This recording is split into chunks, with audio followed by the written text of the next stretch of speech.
Buenas noches, mi nombre es Daniel Basto y el día de hoy voy a explicar un detector de secuencias. La secuencia que queremos detectar es 1, 1, 1, 0, 1, 0, 1. Vamos a tener 8 estados, de la A a la H.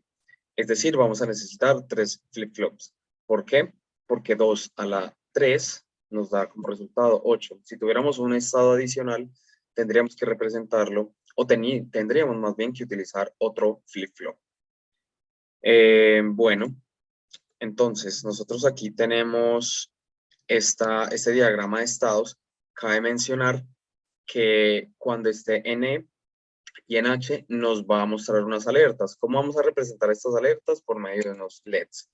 Entonces, cuando esté en E, solamente me va a encender un LED. Y cuando esté en H, me va a encender los dos LEDs.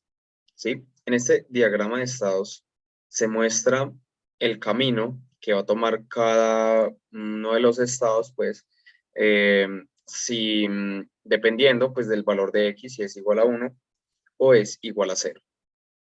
¿Sí?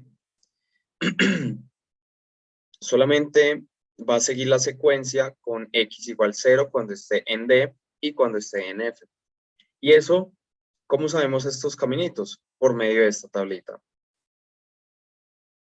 ¿Sí? Donde pues nosotros a mano pues determinamos la continuidad pues de la secuencia y pues así es como sabemos el camino hacia dónde va a ir pues digamos cada estado dependiendo del valor de X, si es 1 o 0.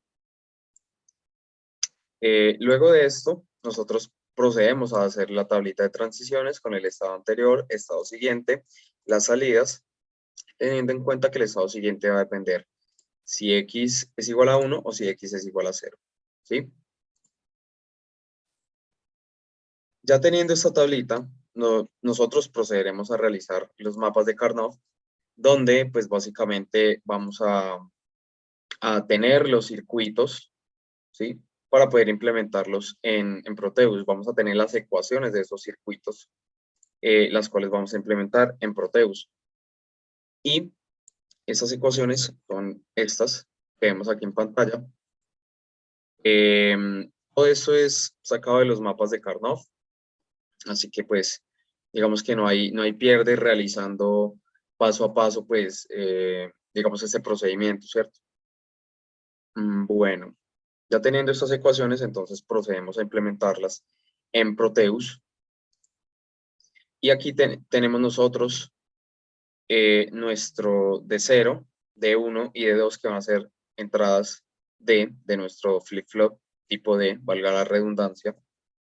Tenemos también el circuito para nuestra salida Z2 y para nuestra salida Z1, como se puede evidenciar acá. Ahora, tenemos que tener en cuenta que nuestra señal de reloj la va a dar un botoncito, ¿sí? Y aquí tenemos los LEDs, donde se nos va a indicar cuando esté en el estado E, que va solamente a encender un LED, ¿sí? Y cuando esté en H nos va a encender los dos LEDs. Eso también lo podemos ver acá en nuestra tabla de transiciones. En nuestra salida, donde solamente se va a prender un LED, va a ser en E, y en H se van a prender o encender los dos LEDs. Bueno, entonces, como decía, esta señal de reloj me la va a dar este botoncito cuando esté en alto, evidentemente, y pues va a ser el mismo reloj para todos los flip-flops.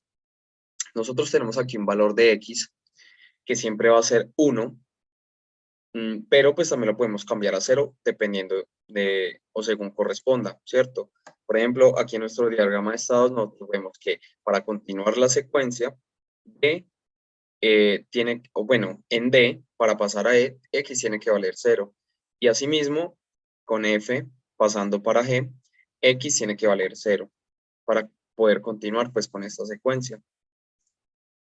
Entonces, pues nada, vamos a probar que nuestro circuito pues esté funcionando de la manera correcta. Voy a hacer un zoom, digamos, a todos los componentes rápido para evidenciar pues el funcionamiento de este circuito.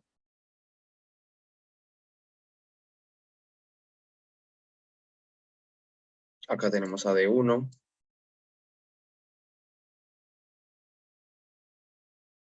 Acá tenemos a D2. A nuestras salidas Z1 y Z2.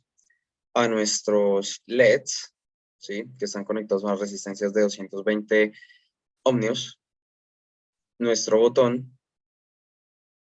Nuestra X.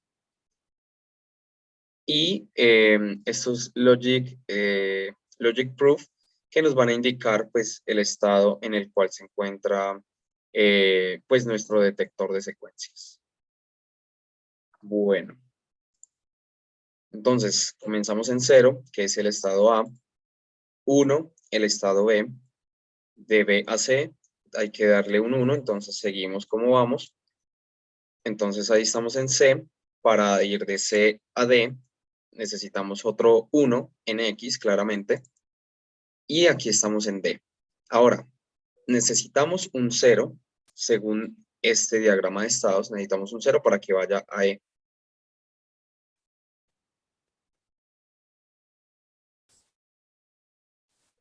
Y pues aquí nos cambia el estado siguiente y se nos enciende el LED que nosotros deseábamos, ¿sí? Solamente se enciende uno. Miren que no se encienden los dos, solamente se enciende uno. Para ir de E a F hay que tener un 1 en X. Cambia y se apaga el LED. De F a G tenemos que tener un 0. Ya estamos en G. De G a H tenemos que tener un 1. Y se nos encienden los dos LEDs. Este LED azul y este LED verde. Y este sería como tal el funcionamiento de nuestro detector de secuencias. Muchas gracias.